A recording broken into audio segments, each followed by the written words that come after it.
सोचिए क्या हो अगर सिर्फ एक बयान पूरी दुनिया के तेल बाजार में भूचाल ला दे। हाल ही में ना ठीक ऐसा ही हुआ। चलिए आज इसी पहेली की तह तक चलते हैं और देखते हैं कि कैसे ट्रेड, टैरिफ और मक्के की एक बड़ी ही उलझी हुई कहानी ने दुनिया का एनर्जी मैप ही बदल कर रख दिया। रातों रात पूरी दुनिया के तेल बाजारों में 5% का एक जबरदस्त उछाल आ गया। दुनिया भर के ट्रेडर्स और एनालिस्ट सब हैरान थे। और इस पूरी हलचल की जड़ थी अमेरिका से आई एक खबर, जिसका सीधा ताल्लुक भारत से था। और ये बयान था डोनाल्ड ट्रंप का, एक ऐसा बयान जिसने मार्केट में सनसनी फैला दी। लेकिन यहां सबसे बड़ा सवाल ये उठता है, भारत जो रूस से भारी डिस्काउंट पर तेल खरीदकर अपनी इकोनॉमी को सपोर्ट कर रहा था, वो अचानक ऐसा कदम क्यों उठाएगा, और वो भी अभी क्यों? तो चलिए सबसे पहले कहानी के उस सिरे को पकड़ते हैं जो बिल्कुल साफ नजर आ रहा था। ये सिरा जुड़ा है अमेरिकी टैरिफ के उस भारी दबाव से जो भारत पर लगातार बनाया जा रहा था। तो देखिए, भारत एक बहुत मुश्किल जाल में फंस गया था। एक तरफ रूस से सस्ता तेल खरीदकर अरबों डॉलर बचाने का फायदा था, लेकिन दूसरी तरफ अमेरिका को होने वाले एक्सपोर्ट पर 50% टैरिफ का जबरदस्त झटका भी लग रहा था। मतलब एक हाथ से जो पैसा आ रहा था वो दूसरे हाथ से निकल जा रहा था। बॉटम लाइन ये थी, अमेरिका साफ तौर पर आर्थिक दबाव का इस्तेमाल कर रहा था ताकि भारत अपनी विदेश नीति को उसके हिसाब से ढाले। इस प्रेशर के बीच अमेरिका का ऑफर एकदम सीधा और लेन देन वाला था। देखो, डील सीधी सी थी।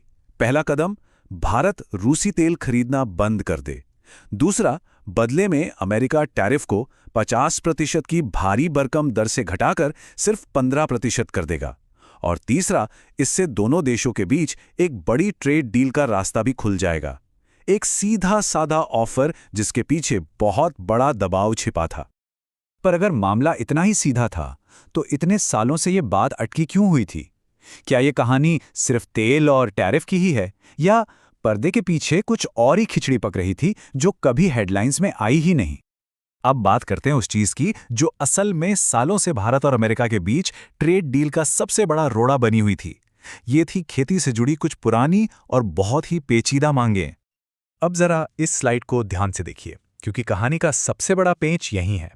असल में अड़चनें तेल या टैरिफ नहीं थीं। अमेरिका सालों से भारत को जेनेटिकली मॉडिफाइड यानी जीएम मक्का बेचने की कोशिश कर रहा था। साथ ही वो नॉन वेज डेयरी प्रोडक्ट्स भी एक्सपोर्ट करना चाहता था। अब ये नॉन वेज डेयरी क्या चीज़ है?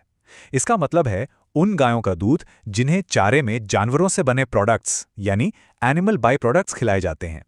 भारत ने हमेशा ही स्वास्थ्य और अपने गहरे सांस्कृतिक कारणों से इन दोनों मांगों को ठुकराया था। ये वो रेड लाइंस थीं जिन्हें पार करना नामुमकिन सा लग रहा था। और यहीं भारत ने एक ऐसा दाव खेला, एक ऐसी रणनीतिक चाल चली जिसमें इस जियोपॉलिटिकल शतरंज की पूरी बाजी को पलटने की ताकत थी। तो इस चाल को समझने के लिए पहले E20 फ्यूल को समझना होगा। ये है क्या चीज? ये वो पेट्रोल है जिसमें 20% इथेनॉल मिलाया जाता है। और इथेनॉल क्या है? ये एक बायोफ्यूल है जो गन्ने और सबसे जरूरी बात मक्के जैसी फसलों से बनता है। और कमाल की बात यह है कि भारत ने इस पॉलिसी पर कितनी तेजी दिखाई। E20 ब्लेंडिंग का ओरिजिनल टारगेट साल 2030 था, लेकिन इससे पूरे 5 साल पहले 2025 में ही लागू कर दिया गया। ये जल्दबाजी चीख चीख कर कह रही थी कि मकसद सिर्फ पर्यावरण नहीं, बल्कि इसके पीछे एक बहुत बड़ी स्ट्रैटेजी छिपी थी। और ये रहा भारत का मास्टर स्ट्रोक, एक कमाल का तोड़।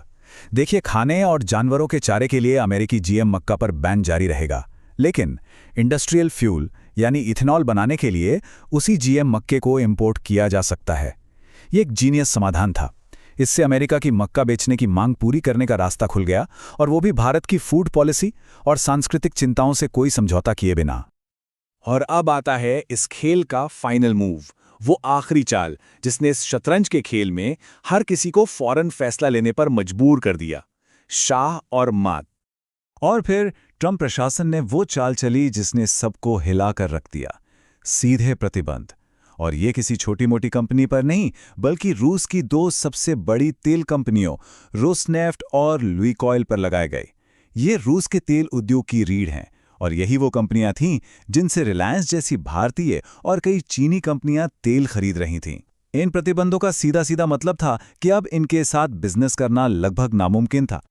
और इसका असर फौरन और जबरदस्त। रिलायंस ने रोसनेफ्ट से तेल की खरीद रोकने का फैसला कर लिया। खबरों के मुताबिक चीन की सरकारी कंपनियों ने भी यही किया और अचानक भारत अमेरिका व्यापार समझौते की बात हकीकत के बेहद करीब आ गई। और नतीजा ये हुआ कि दुनिया के दो सबसे बड़े खरीदारों भारत और चीन को अचानक मार्केट में नए सप्लायर खोजने पड़े।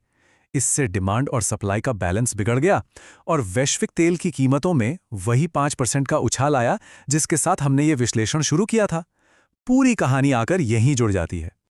तो आखिर में सवाल यही बचता है, क्या ये व्यापार के एक नए दौर की शुरुआत है जहां मुश्किल मसलों के ऐसे ही स्मार्ट हल निकाले गए, या फिर ये एक ऐसी चाल है जो रणनीतिक मजबूरी में चली गई? ये सवाल हमें आज के दौर के ग्लोबल रिश्तों की जटिल शक्ति, रणनीति और अर्थशास्त्र के बारे में सोचने पर मजबूर करता है।